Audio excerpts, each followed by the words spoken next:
For 29 years the Chen family waited for answers about their missing twin boys. Then in 2024 a forest ranger found something buried beneath a fallen oak tree that changed everything. June 14, 1995 started like any other summer day in the small town of Millbrook, Oregon. David and Linda Chen were preparing to send their 10-year-old twin sons Marcus and Matthew to Pine Ridge Summer Camp for what would become their final adventure together. The boys had been looking forward to camp for months, counting down the days on their shared calendar in their bedroom. That morning they bounced around the kitchen like ping pong, balls barely touching their breakfast cereal. Marcus, the older twin by 17 minutes, had always been the planner, the one who packed his suitcase 3 days early and made detailed lists of everything he wanted to do at camp. Matthew was his opposite, spontaneous and carefree, the kind of kid who would decide to build a fort in the backyard at 9 o'clock at night. But despite their different personalities, the boys were inseparable. They had their own secret language, a mixture of made-up words and inside jokes that made their parents smile. They shared everything: clothes, toys, dreams, and that Tuesday morning they shared an excitement that seemed to light up the entire house. Linda Chen would later tell police that dropping the boys off at the camp registration felt completely normal routine. Even she hugged them goodbye, watched them grab their matching blue backpacks and run toward the group of other campers gathering near the main lodge. Marcus turned back once to wave at her, his gap-toothed grin wide and genuine. Matthew was already deep in conversation with another boy, pointing excitedly toward the lake that sparkled in the distance.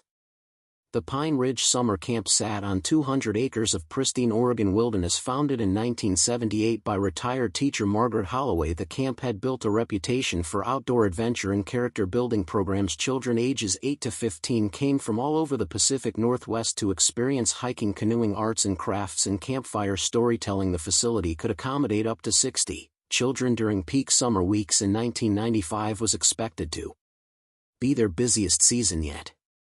Camp director William Hayes had been running Pine Ridge for 7 years since Margaret Holloway retired to Arizona. Hayes was a former Eagle Scout and high school biology teacher who believed in the transformative power of nature. He hired staff who shared his passion for the outdoors and maintained strict safety protocols. Every counselor was CPR certified, every activity was supervised, and every child was accounted for at regular intervals throughout each day, or so everyone believed. On June 15, day 2 of what should have been a 2-week camp session, the Chen twins participated in all scheduled activities: morning hiking, afternoon swimming, evening campfire stories. Their counselor, 23-year-old Rebecca Martinez, later testified that both boys seemed happy and engaged. Marcus had caught a small trout during the fishing lesson, and Matthew had successfully completed the rope climbing challenge. They ate dinner with their cabin mates, laughed at ghost stories around the fire, and returned to their bunk beds in cabin 7 at the designated 9:30 lights out time. Rebecca performed her final head count at 10:15 that night, marking both Marcus and Matthew as present and accounted for on her clipboard. She made one more round through the cabin at 11:30, checking that all 8 boys in her care were sleeping soundly. She would later swear under oath that she saw both twins in their beds, Marcus in the bottom bunk, Matthew directly above him, their breathing steady and peaceful in the dim glow of the emergency exit light. The next morning, June 16, Rebecca woke her cabin at 7 a.m. for the traditional camp reveille and breakfast routine. She called out cheerful good mornings as she moved between the bunks, gently shaking shoulders and encouraging sleepy campers to get up and get ready. Marcus and Matthew's beds were empty, their sheets barely disturbed. Their matching blue backpacks sat exactly where they had left them the night before, packed with clean clothes, toiletries, and the postcards they had started writing to their parents. Rebecca felt the first flutter of panic in her chest but forced herself to stay calm. Maybe the boys had woken early and gone to the bathroom. Maybe they were already at the dining hall helping with breakfast setup. She quickly dressed and hurried through the camp, checking every logical location. The bathroom was empty. The dining hall contained only kitchen staff preparing for the morning meal. The lake shore showed no signs of disturbance or footprints leading into the water. By 8:15 am, camp director William Hayes had been notified and a full-scale search of the grounds began. Every counselor, every maintenance worker, every kitchen staff member spread out across the 200-acre property, calling the twins' names and checking every possible hiding spot. They searched the arts and crafts barn, the equipment shed, the nature center, the chapel, even the camp director's personal residence. Nothing, no sign of the boys, no indication of where they might have gone or why they might have left. Hayes contacted the Chen family at 9:30 a.m., his voice shaking as he tried to explain what they knew, which was almost nothing. David Chen would later describe receiving that phone call as the moment his entire world shifted beneath his feet. One second he was a father of 2 healthy, happy boys, the next he was drowning in a nightmare that made no logical sense. Linda Chen became hysterical, demanding answers that nobody could provide, demanding action that everyone was already taking, demanding her sons back from whatever force had stolen them away. The Millbrook County Sheriff's Department arrived at Pine Ridge by 11 a.m. that morning, bringing search dogs, tracking equipment, and a sense of urgency that seemed to electrify the already frantic camp environment. Sheriff Robert Torres had been handling missing person cases for 15 years, but he had never encountered a situation quite like this: 2 children vanishing simultaneously from a supervised, secure environment with no witnesses, no evidence, no explanation that made any rational sense. The initial search focused on the immediate area surrounding Cabin 7 and the most logical routes the twins might have taken if they had decided to explore on their own. Search teams combed through dense forest undergrowth, checked every trail, every clearing, every rocky outcropping within a 2-mile radius of the camp. The terrain was challenging, steep, in places thick with old-growth pine and Douglas fir trees that created a canopy so dense that even midday sunlight filtered through in scattered patches. By late afternoon, the search had expanded to include volunteer teams from Millbrook and neighboring communities. Parents, teachers, local business owners, anyone who could walk and call out names joined the effort. The Chen family arrived that evening, David carrying a megaphone, Linda clutching recent photographs of the boys. They established themselves at the camp entrance, refusing to leave, refusing to believe that their sons could simply disappear without a trace. The first major clue emerged on day 3 of the search. A counselor trainee named Amy Peterson found a small piece of blue fabric caught on a blackberry bush approximately 1 mile northeast of the camp. The fabric appeared to match the backpacks the twins had been carrying, and lab analysis would later confirm the connection. This discovery shifted the search focus toward a more remote section of the forest area that was technically still within camp boundaries but rarely visited by staff or campers. Search and rescue teams followed game trails and creek beds deeper into the wilderness than anyone had previously explored. The terrain became increasingly difficult to navigate. Rocky slopes gave way to marshy lowlands thick with skunk, cabbage, and devil's club, dense vegetation that could easily conceal small bodies or pieces of evidence that might explain what had happened to Marcus and Matthew Chen. On day 5, June 21, a bloodhound named Rex picked up a scent trail that led searchers nearly 3 miles from the main camp facilities. The trail followed what appeared to be an old logging road, long since overgrown and barely recognizable as a path. The scent was strong enough to keep Rex interested and focused, but it ended abruptly at a rocky stream crossing with no indication of direction on the opposite bank. Local media attention intensified as the search entered its second week. Reporters from Portland, Seattle, and even San Francisco arrived to cover the story of the vanishing twins. Newspaper headlines ranged from factual to sensational. Twin boys missing from Oregon camp became camp of horrors. Children vanish without trace. Television news crews set up satellite trucks in the Pine Ridge parking lot, interviewing anyone connected to the case and speculating about everything from abduction to supernatural explanations. The Chen family found themselves thrust into an unwanted spotlight, desperate for publicity that might help find their sons, but overwhelmed by the constant attention and increasingly bizarre theories being proposed by media outlets and amateur investigators. David Chen held daily press conferences pleading for information, appealing directly to anyone who might have seen his boys or know something about their disappearance. His voice grew hoarse, his eyes hollow as days passed without answers. Linda Chen stopped speaking to reporters after the first week, choosing instead to spend her time walking the forest trails with search volunteers, carrying laminated photographs of Marcus and Matthew, showing the pictures to every hiker, every camper, every Forest Service employee they encountered. Her maternal instincts refused to accept the possibility that her sons were gone forever. She believed with absolute certainty that they were somewhere in those woods waiting for rescue. Theories about the twins' disappearance multiplied as quickly as the search teams that combed through the Oregon wilderness. Some investigators focused on the possibility of abduction, suggesting that someone had entered the camp specifically to target the Chen boys. This theory gained support when searchers discovered that Cabin 7's screen window could be opened from the outside without making significant noise, potentially allowing someone to enter and exit without waking the other campers. Other investigators believe the boys had simply wandered off on their own, perhaps chasing a deer or following a particularly interesting trail that led them deeper into the forest than they intended to go. This theory was supported by witness accounts from other campers who described Marcus and Matthew as curious, adventurous boys who frequently asked questions about the wildlife and terrain surrounding the camp. A third theory involved the possibility of an accident. Perhaps the twins had fallen into a hidden ravine or become trapped in an area where their calls for help could not be heard. Search teams paid special attention to cliff areas, creek beds, and any terrain features that might conceal bodies, but despite weeks of intensive searching, no physical evidence of the boys was discovered beyond the single piece of blue fabric.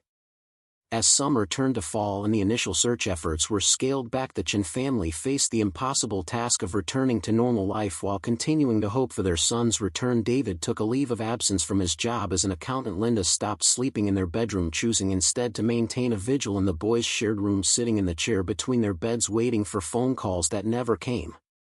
The Pine Ridge summer camp closed permanently at the end of the 1995 season. William Hayes cited the emotional toll of the tragedy in his inability to guarantee the safety of future campers. The camp facilities were sold to a timber company that eventually allowed the buildings to deteriorate and return to nature. By 2000, the main lodge had partially collapsed and the cabins were overrun with blackberry vines and small trees growing through their roofs. Local law enforcement kept the case open, but active investigation efforts diminished as months passed without new evidence. Sheriff Torres assigned a detective to review the file annually, looking for connections to similar cases or technological advances that might provide fresh insights, but no breakthroughs emerged. The Chen twins had simply vanished as completely as if they had never existed.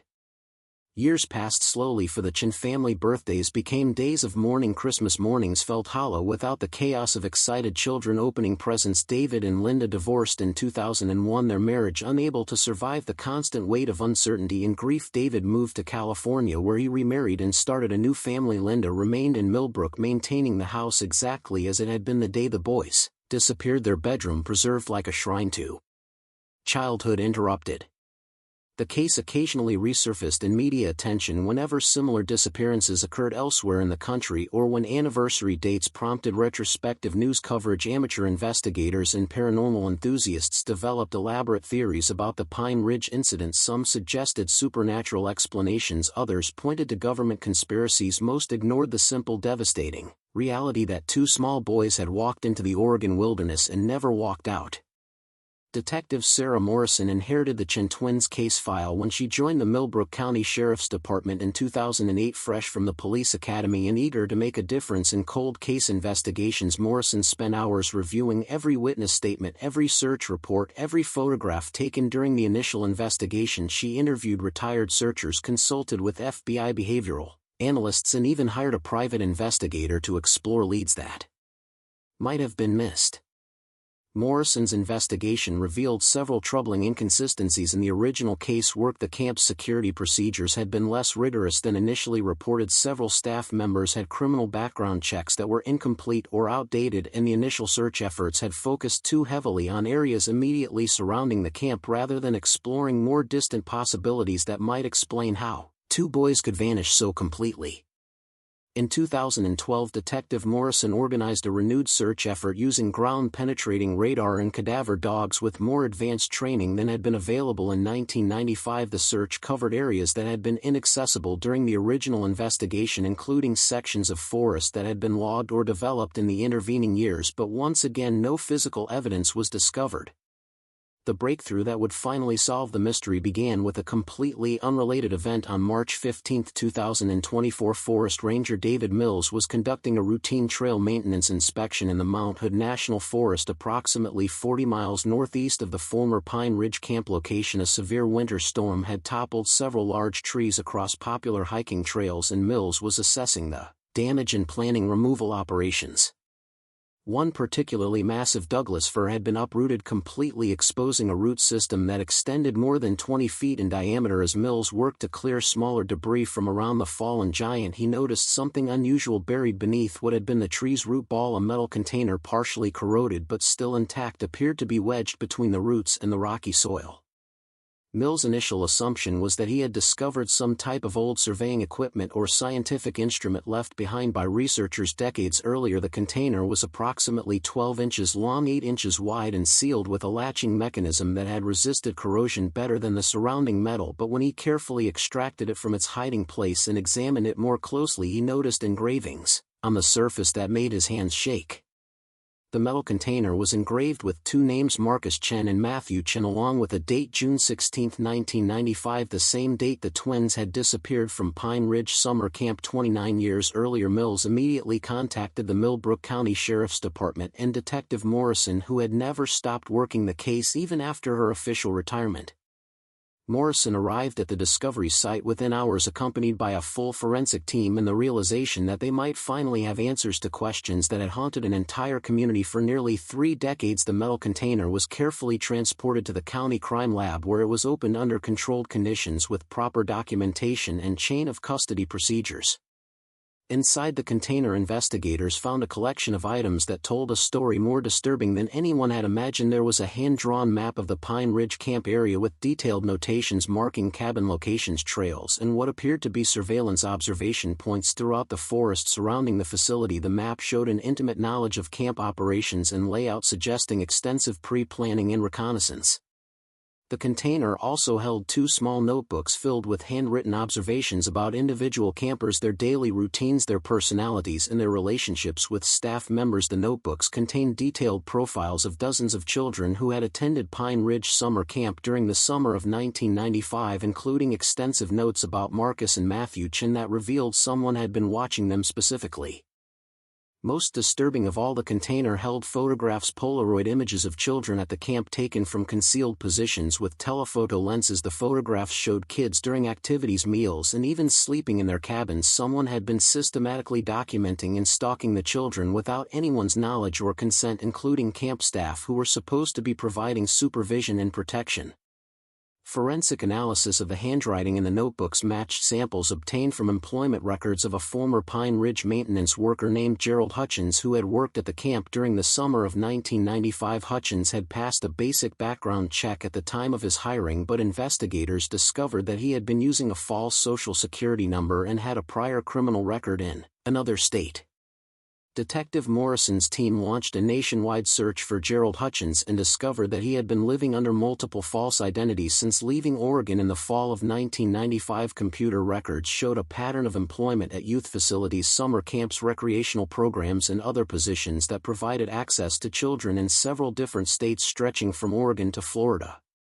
The investigation revealed that Hutchins had been systematically targeting children at various facilities, always maintaining detailed surveillance records and always disappearing before his true identity could be discovered. He had been operating this pattern of behavior for more than 30 years, moving from location to location whenever suspicion arose or when he successfully completed whatever plan he had developed for specific victims.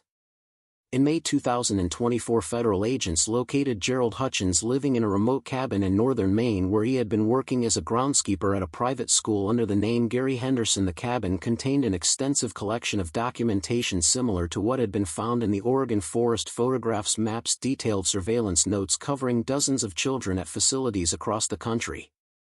When confronted with evidence linking him to the Chen twins' disappearance, Hutchins initially denied any involvement, but faced with forensic evidence and witness testimony from other potential victims, he eventually confessed to abducting Marcus and Matthew from Pine Ridge Summer Camp. On the night of June 15, 1995, he had entered cabin 7 through the screen window that could be opened from outside. Hutchins' confession revealed that he had been planning the abduction for weeks, studying the twins' routines, identifying the optimal timing for removal, and preparing a hiding location where he could keep the boys without detection. He had constructed an underground shelter approximately 5 miles from the campsite, accessed through a concealed entrance that had never been discovered during the original search efforts. According to Hutchins' testimony, the twins had been held in the underground shelter for several days before they died from exposure and dehydration, despite his claims that he had intended to keep them alive long enough to transport them to a more permanent location. The remote hiding place and his lack of proper supplies had made survival impossible for 2 10-year-old children. The location of the underground shelter was revealed during Hutchins' interrogation, but when investigators arrived to recover remains, they found that the site had been significantly disturbed by natural forces over the intervening years. Flooding, erosion and root growth had compromised the structure, and no recoverable physical evidence remained. The site did match Hutchins' detailed description, including specific landmarks and measurements. Gerald Hutchins was charged with 2 counts of first-degree murder, 2 counts of kidnapping, and multiple federal charges related to child exploitation. His trial began in September 2024 with extensive media coverage as the Chen family finally learned the truth about what happened to their sons. The trial provided closure for some questions while raising disturbing new concerns about how many other children Hutchins might have victimized. During the trial, testimony revealed that Hutchins had been suspected in at least 12 other child disappearances at facilities where he had worked over the past 3 decades. Investigators from multiple states presented evidence linking him to cases that had remained unsolved for years, suggesting that Marcus and Matthew Chen were not his only victims. David Chen testified during the trial, describing the nearly 3 decades of uncertainty, guilt and grief that had defined his life since his sons disappeared. He spoke about the importance of finally knowing the truth, even though that truth brought its own pain, and the hope that other families might find similar closure in their own tragic circumstances. Linda Chen had passed away in 2020 from cancer, but her sister testified about Linda's unwavering belief that the boys would be found someday, and her determination to keep their memory alive through advocacy for missing children and improved safety protocols at youth facilities across the country. Detective Morrison testified about the investigative process and the breakthrough that led to solving the case. She emphasized the importance of never giving up on cold cases and the role that advances in forensic technology played in connecting evidence that might have been overlooked or misunderstood during the original investigation. The trial concluded in November 2024 with Gerald Hutchins convicted on all charges and sentenced to life in prison without the possibility of parole. The judge noted that while justice had been served, the sentence could never restore what the Chen family had lost or undo the suffering that had affected an entire community for nearly 30 years. The Pine Ridge property where the camp had operated was purchased by the Chen Family Foundation, established in memory of Marcus and Matthew. The land has been converted into a nature preserve with educational programs focused on child safety, wilderness survival, and missing person awareness. The preserve serves as both a memorial to the twins and a resource for preventing similar tragedies. Forest Ranger David Mills, who discovered the metal container that broke the case open, became an advocate for improved training in recognizing and reporting suspicious activities in wilderness areas. His discovery demonstrates how evidence can remain hidden for decades before emerging through completely unexpected circumstances. The resolution of the Chen twins case led to renewed investigations into dozens of other cold cases involving missing children, several of which have since been linked to Gerald Hutchins or other predators who used similar methods of targeting children at recreational facilities. The case highlighted systemic weaknesses in background check procedures and supervision protocols that have since been addressed. Today, the Chen twins case serves as a reminder that families of missing children should never lose hope that answers exist even when they remain hidden for decades. The discovery of the buried container after 29 years proves that evidence can survive time, whether in human attempts at concealment, sometimes emerging when least expected through the dedication of individuals who refuse to stop looking.